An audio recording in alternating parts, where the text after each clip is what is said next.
चलिए मोहतरमा आई है बोलने के लिए, इनको सुन लेते हैं। उस टाइम के बैले बॉक्सों को उठाकर ले जाते थे ये लोग। एक सेकेंड, बैले बॉक्स नहीं मैडम, बैले डांस होता है, बैलेट बॉक्स। हाँ, बैलेट बॉक्स, बैले डांस होता है और अगर आप बैले करेंगी तो आप बैलरीना कहलाएंगी। ये बैलेट बॉक्स की बात हो रही है, डांस की नहीं। प्रियंका गांधी जी कहती हैं कि छोड़ो पुरानी बातें, हम पुरानी बातें नहीं करेंगे, हम पुराने लोगों के बारे में नहीं बोलेंगे। तो मैं ये जानना चाहती हूँ कि आपकी जो माता जी हैं वो तो आपकी अध्यक्ष है और इस वक्त की वो अध्यक्ष है। एक सेकेंड, रिवाइंड।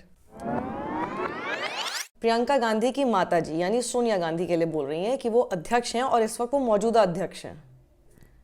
खड़गे जी वहां से देख रहे हैं आपको। खड़गे जी सोनिया गांधी जैसे कैसे दिखाई देते हैं कंगना? हाँ, किस एंगल से वो सोनिया गांधी जैसे दिखते हैं आपको? इतना ही नहीं पता आपको? आप अभी उनको अटैक कर रही हैं। उनके मौजूदा अध्यक्ष यानी कि कांग्रेस के मौजूदा अध्यक्ष मल्लिकार्जुन खड़गे हैं, सोनिया गांधी नहीं है। बहुत पहले सोनिया गांधी अध्यक्ष पद से हट चुकी हैं, इस्तीफा दे चुकी हैं। कौन से ज़माने में आई है? खैर 2014 के बाद आज़ादी मिली जिन लोगों को, उनको कहाँ मैं हिस्ट्री और कहाँ मैं जनरल नॉलेज का ज्ञान दे रही हूँ। खैर आगे बढ़िए। ये कुछ अटैक कर रही हैं, बिल्कुल स्मृति ईरानी से जैसे सीख कर रही हैं। थोड़ा याद दिलाना चाहते हो कि जो भाव भंगिमा जैसे आप इस्तेमाल कर रही हैं, एक दौर में इसी तरह की एरोगेंस के साथ और इसी तरह से सोनिया गांधी पर अटैक करने वाली स्मृति ईरानी भी हुआ करती थी संसद में। माफी मांगो सोनिया गांधी। उनका क्या हश्र हुआ वो आपको पता है। Okay, no comments on this. समझदार को इशारा काफ़ी है।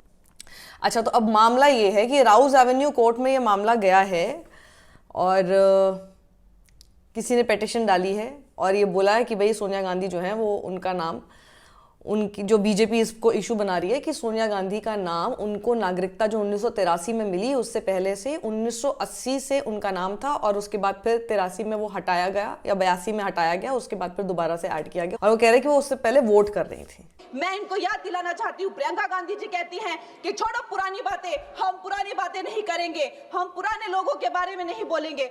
तो मैं ये जानना चाहती हूँ कि आपकी जो माता जी हैं वो तो आपकी अध्यक्ष है और इस वक्त की वो अध्यक्ष है। उनकी जो है, आप देखिए, जब उनकी नागरिकता नहीं थी, जब उनके पास 1983 में नागरिकता आई, उसके कितने साल पहले से वो वोट देती आ रही हैं। तो ये जो इनका जो परिवार है, एंटाइटलमेंट से जो ग्रस्त ये इनका परिवार है, ये प्रियंका गांधी जी को भी याद रखना चाहिए। पहली तो बात यह है कि पूरे सबूत इस बात को लेके हैं ही नहीं, क्योंकि जिसने ये पिटीशन दायर की उसने मांग की थी कि एफआईआर होनी चाहिए। कोर्ट ने कहा कि भैया सबूत ही पूरे नहीं है तो एफआईआर कहां से होगी। तो ये तो कोर्ट ने अभी कह दिया है, लेकिन ये इस मामले को सिर्फ इसलिए कि इस वक्त एसआईआर के मुद्दे पर और जिस तरह से वोटर लिस्ट में धांधली हो रही है उसको लेकर सवाल खड़े किए जा रहे हैं, जो कि देखने को भी मिल रहे हैं। तो देखिए कहां से कुछ भी लेकर आते हैं जिसके पूरे साक्ष्य भी नहीं है, जिसके पूरे सबूत नहीं है। खुद कोर्ट ये बात मान रहा है और इस पर क्या टिप्पणी प्रियंका गांधी ने फिर की है, जरा सुनिए। प्रमाण है उनके पास? बिल्कुल झूठ है, बिल्कुल झूठ है। उन्होंने वोट तब डाला जब वो सिटीजन बनी। प्रमाण दिखाएं। ये झूठ क्यों बोल रहे हैं लोग आखिर, क्यों?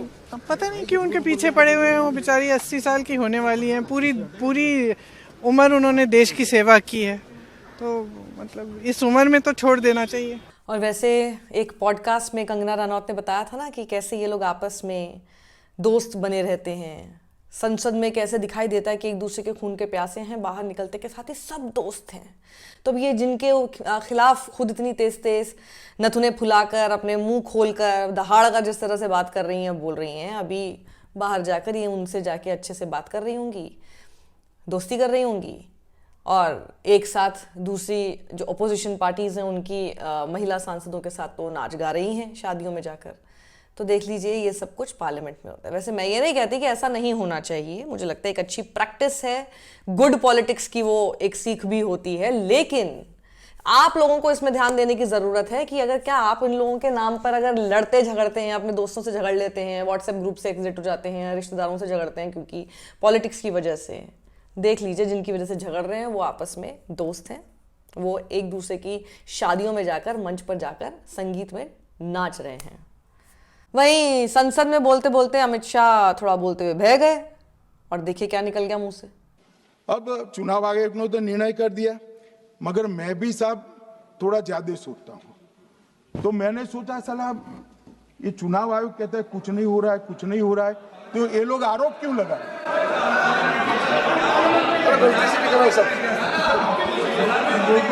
मान्यवर, मेरे शब्द कोई ऐसे हो तो काट दीजिए। काट दिया राहुल जी। चलिए, एक बात तो अच्छी है कि विपक्ष बहुत ध्यान से अमित शाह की पूरी बातों को सुनता है कि उसी वक्त एकदम बोल दिया। जो काम स्पीकर का होना चाहिए तो उसी वक्त टोक के, लेकिन स्पीकर कुछ नहीं। अरे देव प्रभु, आपके मुख से इतने बढ़िया शब्द बरसे हैं, हम कैसे आपको बीच में कुछ कह सकते हैं या रोक सकते हैं। वहां पर ओपोजिशन ने जैसे बोला, अमित शाह जानते तो थे कि मुंह से निकल गया, जैसे नॉर्मली बात करते हैं वैसे उन्होंने बोल दिया, तो खुद ही बोलने लग गए कि हटा दीजिए अगर मेरे मुंह से कुछ ऐसा आपत्तिजनक निकल गया है तो। अगर नहीं सर, निकल ही गया था। लेकिन आपत्ति तो शायद चुनाव आयोग को होनी चाहिए ज्यादा, क्योंकि ये जिसके लिए निकला और जिसका नाम लेने से पहले आपने इस शब्द को निकाला, वो तो आप ही के पाले के हैं। अब चुनाव आयोग ने तो निर्णय कर दिया, मगर मैं भी साहब थोड़ा ज्यादा सोचता हूँ। तो मैंने सोचा साला ये चुनाव आयोग कहता है कुछ नहीं हो रहा है, कुछ नहीं हो रहा है, तो ये लोग आरोप क्यों लगा रहे हैं? उनके इस शब्दावली पर राहुल गांधी ने क्या बोला पत्रकारों से सवाल जवाब में, सुनिए। बड़े नर्वस थे कल अमित शाह जी। गलत लैंग्वेज यूज कर दी, हाथ कांप रहे थे, आपने ये तो सब देखा होगा। गलत लैंग्वेज यूज की, मेंटली बहुत प्रेशर में है, दबाव में है। वो दिखा कल पार्लियामेंट में, पूरे देश ने देखा। और जो मैंने बातें बोली हैं उसके बारे में उन्होंने कोई मतलब बात तो नहीं बोली, प्रूफ नहीं दिया। हमने पब्लिकली प्रेस कॉन्फ्रेंसेस में कहा है, मैंने डायरेक्टली चैलेंज किया उनको कि आ जाइए मैदान में, आ जाइए पार्लियामेंट में डिस्कस करते हैं, मेरे प्रेस कॉन्फ्रेंसेस को डिस्कस करते हैं। कोई जवाब नहीं मिला। तो रियलिटी तो आप जानते हो। तो आगे भी खबरें आप तक पहुंचाती रहूंगी। फिलहाल सब्सक्राइब अगर आपने नहीं किया है यूट्यूब पर मुझे, तो फिर जरूर कीजिए। साक्षी जोशी मेरा नाम है, और इस वीडियो को ज्यादा लोगों तक पहुंचाइएगा, शेयर कीजिएगा। सत्यमेव जयते। वो अंतर्राष्ट्रीय मूल की है, विदेशी महिला है, लेकिन उन्होंने कितनी बार आकर उन्होंने सोशल मीडिया पे कहा है कि मैं कभी भारत नहीं गई हूं, मेरा हरियाणा चुनाव से कुछ लेना देना नहीं है। लेकिन फिर भी ये लोगों ने बिना किसी ठोस सबूत के उनका यहाँ पे फोटो बना के उन्होंने उनका उछाला, यहाँ पे उनकी तस्वीर उछाली यहाँ पर और यहाँ पर प्लेक कार्ड यूज करना भी अलाउ नहीं है। इन्होंने फिर भी नियमों का उल्लंघन किया। मैं चाहती हूँ सबसे पहले तो मैं इस सदन की तरफ से उन महिला से बहुत ही माफी मांगती हूँ कि इस सदन में बिना कि उनकी आजकल जो पर्सनैलिटी राइट्स का भी एक बहुत बड़ा क्राइम होता है, उसके उपरांत उनका फोटो यहाँ यूज किया गया। मुझे बहुत खेद है। भारतीय संसद भवन की तरफ से हम उनसे माफी मांगते हैं।